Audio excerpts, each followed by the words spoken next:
Masada. It is a very compelling story. It is also extremely brief.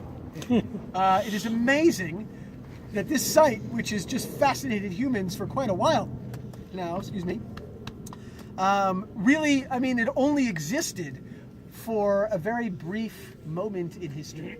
And we are going to tackle the entirety of the story because it doesn't, like I said, it doesn't last that long. And basically divide it into 3 simple chapters, okay? Most of you probably are familiar with the last chapter, which is sort of, the glorious and somewhat, unbelievable ending that Josephus shares with us. But we have to understand a little bit about how the story starts, maybe to appreciate what we're doing here and how the story ended the way that it did. So, we are here in Jerusalem. Boop. And in order to get to Masada, we had to drive out this way down to Jericho. There's Jericho, right, over the cliffs. And then we kept going and we turned and followed the coast, the shoreline anyways, all the way down through En-Gedi to Masada. And that is where we are now. Why did we have to drive that way? It doesn't look very sensible on a map. Because of the mountains, right? You saw the cliffs as we turned back from Jericho. That is not very bus friendly. And so we went down basically the only path that one can take these days in a vehicle that is a relatively gentle descent, even though we felt how steep it was. And so that's the only way really that vehicles can get to Masada these days. But obviously, when the story begins, roughly 2,200 years ago, how would they have gone?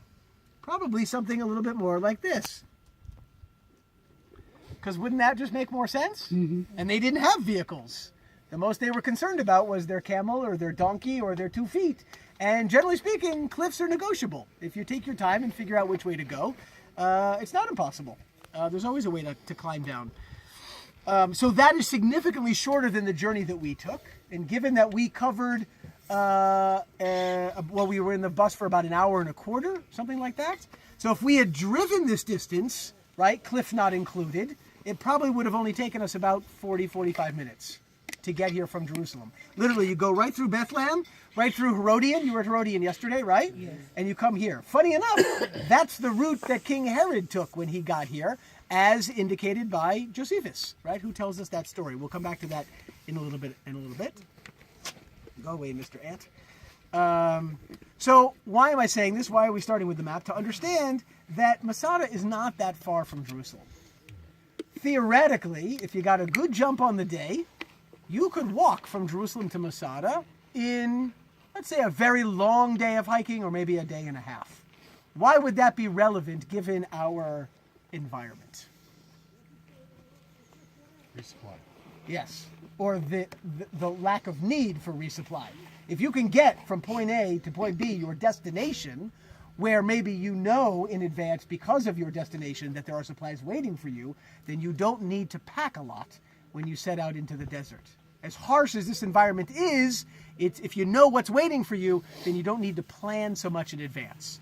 And why is that relevant to the story? Because Masada is essentially a story about everybody's plan B. It's an evacuation plan. It's a what happens if. Okay? Because Masada really has very little to do with the desert. Masada is a Jerusalem narrative. That is very clear. It's just not happening in Jerusalem. But every story that happens here is all about Jerusalem. Okay? So that needs to be very clear from the start, because everything that we're going to talk about essentially reflects what is happening in the capital. But it's just not happening there, probably because something's going down and somebody felt the need to extract themselves from perhaps a very threatening situation. And they did so by escaping, as we talked about on Friday, out the back door of Jerusalem. Remember, we were standing there right on the ridge, and we noticed the extreme differences between the green side of the mountain and the brown side of the mountain. And when you come into the brown, it's a lot easier to hide. People don't want to chase you as much. They might not be as familiar with the desert. There are far many more crags and holes and nooks and crannies. So this is a very attractive place to maybe find a little bit of peace of mind for many different reasons. And that's really the story that Masada is going to play for us. So if we go back to the beginning of the story, we find ourselves in the time of the Greek Empire, right? We mentioned this when we were at the Southern Excavations looking at the timeline, how we had many of conflicts before the Greeks got to town, but they were all with local regional powers, right, with whom we shared at least a certain amount of culture, of language, of whatnot. But when the Greeks come in, we see a whole new level of conflict, one that is going to severely start to break apart any sense of unity in the Jewish community. And one of the first reactions to perhaps the extremism of the Hellenistic culture and its influence on Judea is the famous Maccabean revolt. Right? You're all familiar more or less with that story. A family called Hashmonaim, the Hasmoneans, essentially, let's be honest, they react in a little bit of an extremist way. Anybody know the first act? You remember from the book of the Maccabees what happens? Mattathias, the patriarch of the Maccabee family, of the Hasmonean family, what he does? There was a Jew who was ordered to go up onto the altar, basically to commit idolatry. And Mattathias says, no, that's not good, and he killed him.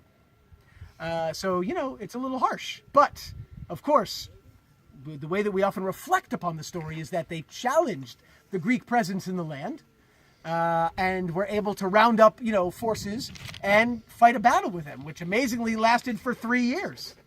And at the end, they were relatively successful. They create sort of a semi-autonomous region in and around Jerusalem, where they now take back control of the capital. And most importantly, what else do they get at the end of the victory that the Greeks had kind of spoiled for them?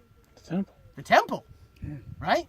And the whole celebration of the Maccabean revolt and the victory is the rededication of the temple in Jerusalem.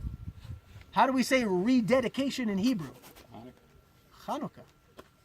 That's the Hanukkah festival. That's the whole point of the celebration. I know you're probably all thinking the 8 nights of light and the miracle. That only comes 700 years later that we have evidence of that part of the celebration. So we probably made that bit up, but that's okay. It's still fun. But the point is, it is a war victory. Or at least that's how we tell the story, right? I know that when I was growing up in my Hebrew school, I didn't learn any Hebrew, but I definitely got a lot of narrative. We tell the Hanukkah story, and it's kind of like everything else in Jewish history. You know the joke about how we sum up Jewish history in one sentence? You know that joke? They tried to kill us, we survived, let's eat. That's all of Jewish history in one sentence. So this fits in, right? Meaning the Greeks tried to sort of overpower us, annihilate us, completely acculturate us, whatever it is. We managed to survive and preserve a sense of identity, and so we celebrate by eating fried foods. That is the Hanukkah celebration. But the way that we tell the story is that it ends with the Maccabee victory, which is kind of only relative to the actual historical events. Because, of course, the Jews never defeated the Greek Empire. We all know that. So what are we actually celebrating? Well, we're celebrating that we got the temple back. But now we have a Hasmonean dynasty of kings ruling in Jerusalem, right? Direct descendants of Mattathias and Judah the Maccabee and all of his great nephews. And as they rule over Jerusalem, on one hand, they're super excited. They have the temple. They can do the rituals and the sacrifice, and all is well in their little Jewish bubble. But every day, right, when they wake up in their palace in Jerusalem and they look out into the distance, who is there all around them? Greeks. The Greeks. So they haven't gone anywhere. And so there's a tremendous fear, perhaps, that they're going to come back and create more problems or take revenge or you name it. And so it's during that period of Hasmonean rule in Jerusalem that we see one of those Jewish kings, a guy by the name of Alexander, who decides, according to Josephus, who's now telling the story, that maybe it would be smart to have a plan B. What happens if the Greek army comes back to Jerusalem and tries to take over? Well, we might survive like we did the first time, but we might not.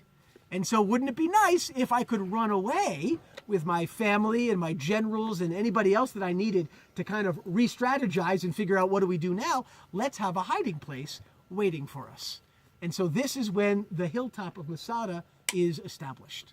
Somewhere around the 1st century, maybe late 2nd, early 1st century BCE, okay, during the time of that Hasmonean period. Why here?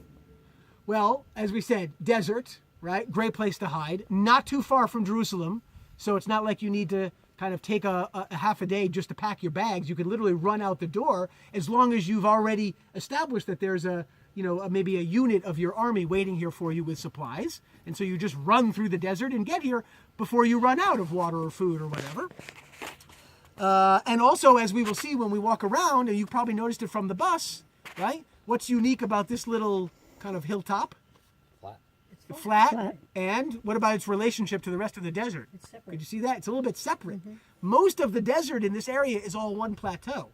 But here, there's like a chunk of rock that, for whatever reason, is separate. So basically, if you want to attack, you got to go uphill, no matter what direction you're coming from. And that's obviously great for defense. Yep. So we can see why they chose this particular hill. One of the fascinating things that I won't be able to show you is evidence of the Hasmonean presence on Masada. And there's probably a really good reason for that. Because what did the Hasmoneans really want to do as quickly as possible when they arrived at Masada? Back to Jerusalem. Exactly. You do not want to stay here because you become entirely irrelevant to the story. Your whole essence is in Jerusalem. And so the longer you stay at Masada, the better chance that you're going to either lose control, we don't really do this anymore, or get conquered or lose your temple or whatnot. And so you're here only for as long as you need to be, and then you turn around and you march back to Jerusalem, hopefully in some sort of victorious way, right? Meaning, why would I invest time, energy, resources, building materials by leaving things behind at Masada? You just have the minimum of what you need, the resources to keep you alive, and that's it. So with all of the fascinating archaeology that we can already see without having walked too many footsteps, none of this belongs to the Hasmoneans, right? But unsurprisingly, they belong to the second chapter of the story, which is when the Greeks are now replaced by the Romans, and the Hasmonean clan is now replaced by Herod. King Herod. Exactly. Herod essentially comes to power partly by defeating the last Hasmonean king, right? Whose name was also Matityahu, Mattathias. And then again, of course, we all know that Herod also has additional connections to Rome through his family, through his friendships. He's good friends with Mark Antony. He then becomes good friends with Octavian, who defeats Mark Antony at the Battle of Actium. And eventually Herod finds himself in an extremely great position of power, right? Having kind of earned the approval of the Roman Senate, and he comes back and he takes power essentially away from the Hasmoneans, and he takes over rule in Jerusalem. And perhaps because, on one hand, he is ruling on behalf of the Jews, and we certainly saw in Jerusalem one of the greatest gifts that anybody could have possibly given the Jewish people in the form of the Temple Mount. But on the other hand, you're ruling on behalf of Rome. So you can imagine that the question on most Judeans' minds was, who is this guy? Is he on our side or is he against us? Do we love him or do we hate him? And so Herod is a perfect candidate for having a complete paranoid attack at any moment and needing an escape plan, right?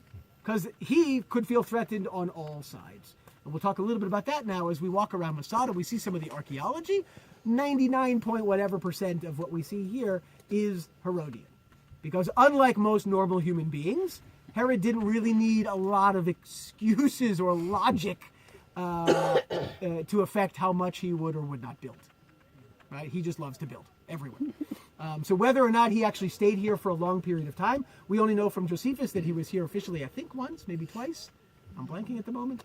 But not a lot. But that doesn't seem to stop him because the place is completely covered with amazing architecture from 2,000 years ago that has been quite nicely preserved given the very hot and dry climate. Really, really good for archaeological preservation. So we'll walk around. We'll continue telling the story about chapter 2.